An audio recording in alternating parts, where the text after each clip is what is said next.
Tayo guys sa sa isla natin. So sa mga nakakaalam, sa mga di pa nakakaalam, nandito na tayo sa Isla San Antonio, Biri, Northern Samar, sa lugar ko. So medyo sumisingkit yung ating mata at umiid lang yung ating ulo, yung ating agtang, yung noo natin kasi nga nagre-reflect yung araw. Ayan, tingnan niyo, maaraw dito. So nagre-reflect sa noo ko. Huwag yung pansinin niyo lang ilong ko. So ito yung view ng view ng San Antonio, yung dagat dito sa malapit lang dito sa Kabahayan. Ayan.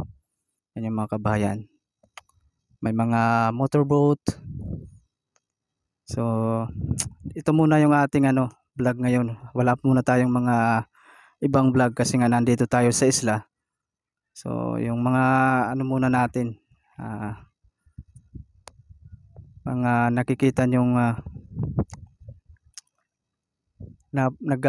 napakagandang tanawin dito sa San Antonio. Itong place namin sa tabing dagat.